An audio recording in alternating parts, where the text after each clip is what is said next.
حضرت ابو ہریرہ کہتے ہیں کہ رسول کریم صلی اللہ علیہ وآلہ وسلم ایک مرتبہ رفع حاجت کے لیے تشریف لے گئے۔ آپ کی عادت مبارکہ تھی کہ آپ چلتے وقت ادھر ادھر نہیں دیکھا کرتے تھے، تو میں بھی آپ کے پیچھے پیچھے آپ کے قریب پہنچ گیا۔ مجھے دیکھ کر آپ نے فرمایا کہ مجھے پتھر ڈھونڈ دو تاکہ میں ان سے پاکی حاصل کروں، یا اسی جیسا کوئی لفظ فرمایا، اور فرمایا کہ ہڈی اور گوبر نہ لانا۔ چنانچہ میں اپنے دامن میں پتھر بھر کر آپ کے پاس لے گیا اور آپ کے پہلو میں رکھ دیے اور آپ کے پاس سے ہٹ گیا۔ جب آپ قضائے حاجت سے فارغ ہوئے تو آپ نے پتھروں سے استنجا کیا۔ عبداللہ بن مسعود رضی اللہ عنہ کہتے تھے کہ نبی کریم صلی اللہ علیہ وسلم رفع حاجت کے لیے گئے تو آپ نے مجھے فرمایا کہ میں 3 پتھر تلاش کر کے آپ کے پاس لاؤں، لیکن مجھے 2 پتھر ملے،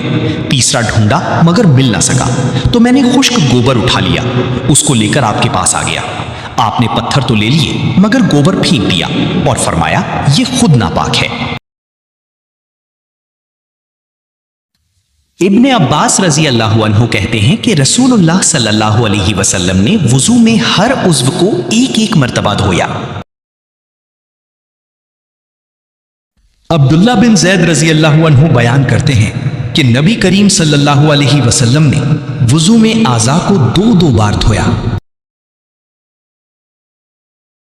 حضرت عثمان بن عفان رضی اللہ عنہ نے پانی کا برتن مانگا اور لے کر پہلے اپنی ہتھیلیوں پر 3 مرتبہ پانی ڈالا، پھر انہیں دھویا۔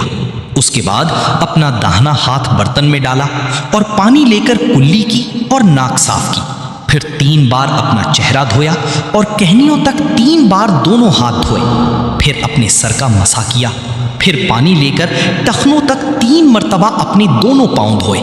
پھر کہا کہ رسول اللہ صلی اللہ علیہ وسلم نے فرمایا ہے کہ جو شخص میری طرح ایسا وضو کرے پھر 2 رکعت پڑھے جس میں اپنے نفس سے کوئی بات نہ کرے تو اس کے گزشتہ گناہ معاف کر دیے جاتے ہیں۔